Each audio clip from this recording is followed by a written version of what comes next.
What's up, guys? We got a sweaty day here on site.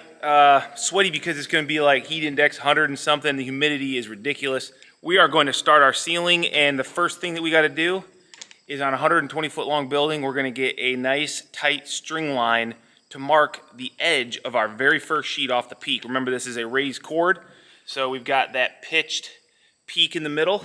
So we'll start in the middle and work our way out to both sidewalls.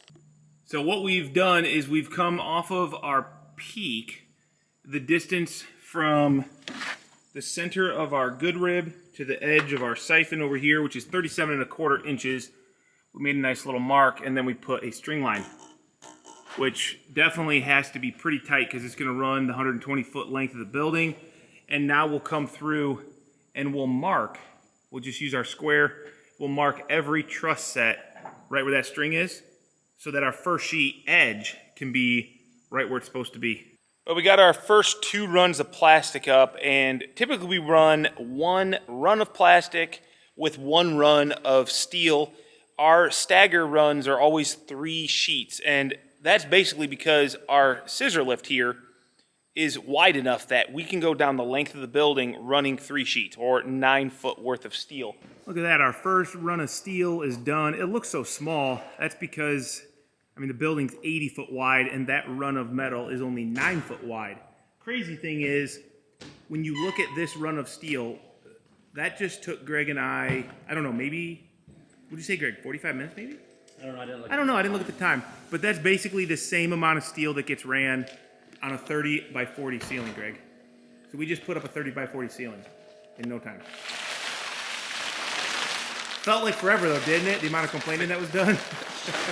All right, guys, so we got a first for us. I'm over here at this garage door header right here, and this is, you can see this is the door jamb. So on this job, because we have an 18-foot wall, but the client wanted the 18-foot tall garage door, we had to do that raised bottom cord. And initially, when I did the math and talked to the door manufacturer, it was going to be close, but they thought it was going to work. Now that we've got things up and I've given him an exact dimension right here with the height of this jam header area, we're a couple inches shy from making it work without any modifications. And if this was a small door, they would make the modifications and make it work. But since this is a 36-foot wide door, 18-foot tall, 3 inches thick, it's very heavy. They don't want to do any modifications, so we're going to modify our ceiling. What we've got to do is build ourselves a little box cavity up into the attic for just the drum. There's a drum that sits right here that the cable connects to the bottom of the door, and that's what helps pull the door up. And it is going to be about 2 inches, you know, give or take, but we're going to give them enough space right here for that to mount. And then the shaft that runs to the springs just runs right along here. So yeah, this is a first for us. I knew that there might be a little bit of an issue right here, but I was just kind of waiting until this point to be able to pull a real tape measure and check, and it looks like we're gonna have to do a little bit of modification. So let's see how it goes. Guys, things have gotten pretty gross around here. It's 105 heat index today. So not only is it 93 out, but it's the humidity, the dew point. Feels like you're just a fish out of water. You're drinking the air. It's so thick. But I'm pretty happy because you can see behind me here, we're getting a good chunk of this ceiling done. I don't know how much more we got in the tank. Maybe we'll finish out this last row here. So we've been going on this ceiling, and we are on our last piece. We've got a 4-inch rip that's got to go at the very edge. Sorry about the plastic whipping. We've got some crazy wind, but not as crazy as it was this morning. I'll see if I can put a clip here from my phone of the wind whipping here, and it will also help you guys understand just how strong these buildings are and what kind of forces they can withstand.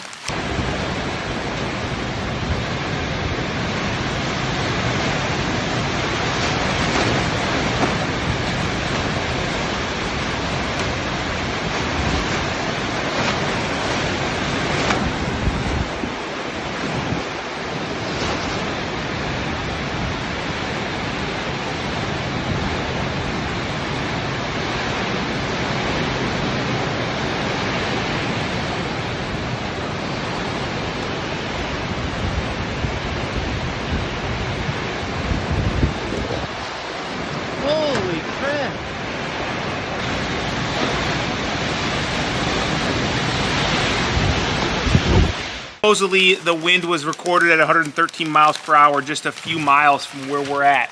But what I wanted to show you here was the insulation in the steel beam. It's not ideal. I mean, no matter what, we've got a steel beam, so the cold can conduct. So I just wanted to show you what we did was filled the I-beam with fiberglass. It is better than nothing. So now we're gonna go ahead, fill in this top 2x like you kind of see. Sorry about the noise. See way down there? That's what we are doing. We're running that top 2x12 so that we've got somewhere to frame our doors to. Oh my God, this plastic. I think you guys get the point. I just wanted to share that. There's insulation back here in the header. When they do the ceiling insulation, yes, the insulation will be done in the ceiling. It will be able to be blown in over top of this beam from the ceiling. They'll blow in fiberglass, so we'll have good R value. Guys, seems like it's taken forever. We're on day 3 of this ceiling. Now, granted, yesterday there was some crazy stuff happened that delayed us, but we are on the last run of plastic. Look behind me. Massive, massive ceiling. You'll get to see it in its full glory here pretty soon. Greg's ripping down the last couple sheets that we've got here that go up in the, you can see right here. Just a little tiny rip. That's just the way it worked out. But actually it's kind of nice because when we put that piece up there, it's got a nice strong rib that we can then screw right next to. So it's kind of nice. It's actually better than it being probably like 6 inches. So the other nice thing is that, you know, when we get to this point, we measure each location and it wasn't too bad. In general, around 3 1/8, I think we seen close to 3 1/2. For one of the measurements, we saw 2 7/8. So, you know, it varied a little bit, but I'll show you when we get up here. It's pretty straight. Pretty straight indeed. Well, that's a great feeling. I know Greg and I were really excited to get this ceiling done. That's a lot of over your head work for 2 guys. I don't know how many sheets it was. It was a total of 28 rows if you want to do the math. 28 rows of steel, 8 sheets per row. Yeah, probably somewhere between 6,000 and 7,000 pounds worth of metal. It took us about 2 full days worth of work, maybe 2.5 at the most, to get the framing, the steel installed. We got it done now. One thing you'll notice is that from this side, it's harder to see all the joints. That's because we hide them by going opposite where most people are gonna look. Now you can see our joints. They're also staggered, so we run 3 rows of steel at a time, and then we stagger it and keep offsetting it every 8 foot. That helps with a couple things. So one thing it helps with is hiding the joints. You don't see this big line going across the entire building. But the more important thing is that it allows you to kind of self-straighten every row, because if one sheet gets off a little bit, when you go across that sheet and, you know, install, I guess, lapped over through 2 different sheets, it kind of can somewhat balance it out. You'll know every time you go through a joint whether or not you're back or ahead, because the way it laps, that last joint will be different. You know, it's one of those things that experience definitely comes into play. I know at this point we've done so many ceilings, it's just kind of like clockwork. Staggered joints make a huge difference, and if you start straight and you're consistent on the way you lap your steel every time, you should be pretty good. We were within roughly 1/4 to 3/8 of an inch along this wall when we got to the end, which is pretty similar to the other side, which I would say on a 120-foot run, by not snapping lines and just running it, that's pretty good, and it looks good, which is probably the most important part. So we got spray foamers in here tomorrow, and then we'll be back to frame the walls and start putting up interior steel. Hey, check it out, finally getting some spray foam in the building.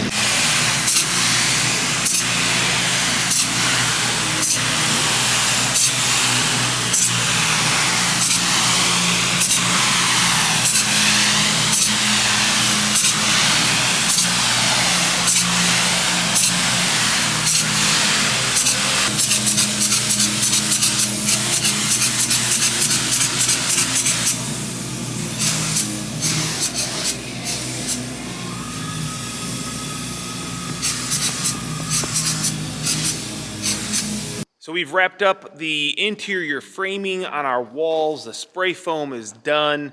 And now we're gonna start doing our wall finishes. I just picked up back here on this sawhorse, you'll see some PVC trim that is gonna be used for all of our window and door jambs. We've got black plastic I had to pick up because this is going to get perforated steel. So we've got an 8 foot of traditional liner panel steel. That'll go up to this 2x6 board here. That's why that's 2x6, so that we can transition with a piece of trim to the perforated steel. The reason we're using perforated steel is because in a space this large, you do get some echo. And if you're working on machinery, using a tool, it can get pretty loud. Even just having a good conversation with somebody can be echoey if you don't have anything in the building and it's just wide open. So the perforated steel does make a huge difference. We've done it a few times and it's pretty miraculous. So you'll see that all go up. We're gonna get started. I'm gonna start ripping down all these trims and getting the windows trimmed out. We've got garage doors that we've got to trim out, and really we've got a lot of trim to do.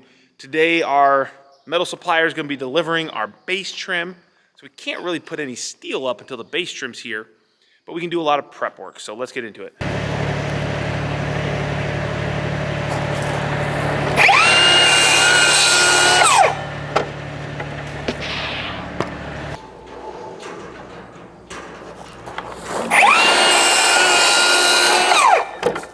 I do love the cut hub for this sort of thing. Got my stopper here, so once I know my dimension of my trims and I get it set up, it's super easy. You just butt your piece in and you get identical pieces without having to remeasure every one.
All right, just got done cutting up all the window trims, and well, not the window trims, but the jamb extensions.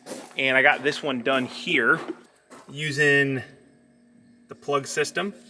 So Cortex screws, nice and clean. This will get a piece of J-channel, just like our exterior, and that will be what, you know, hides the cut edge of our steel. We've got jambs going up, so you can see we got this piece up over here. Now Greg's working on the sides, and up here, those will get flashed out. That's where the drums at the top of the door sit. The door jambs here were just a little bit too small, so we needed to cut this open here, boxed it in. That'll get all trimmed out. It'll just get, you know, insulated above, so it's no big deal. Yeah, so we're just plugging away at the trims, the details, so that as soon as our base trim shows up, which should be this morning yet today, we can start running that and getting ready to run our steel. That is the easy part. What we're doing now is kind of the tedious, monotonous detail work that's got to be done before you kind of fly with all the steel.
All right, windows and doors are all trimmed out. Greg's got most of the base trim on, so we're gonna be ready to start putting up some metal here pretty soon. If you would have been here at the beginning of the day, came back now at the end of the day, you might ask us, like, what'd you guys do all day? It looks pretty much the same as it did, and you would be correct to the, you know, maybe the person that doesn't do this all the time, you'd look around and say, why didn't you start putting metal up? Normally, we might come in here and this back wall where there's no obstructions, no windows, no doors. We would have just came in and started installing that metal. It makes you feel good. It is instant gratification. But today, we took the route of delayed gratification. We did all the window trims, the door trims. We installed the base trim. We stacked up our steel. We got the garage doors all trimmed out. And tomorrow is gonna be the day where we get to reap the benefit of all that hard work that we did today instead of that instant gratification, and we're going to see a lot get done tomorrow. So stick around, we're gonna get right into it.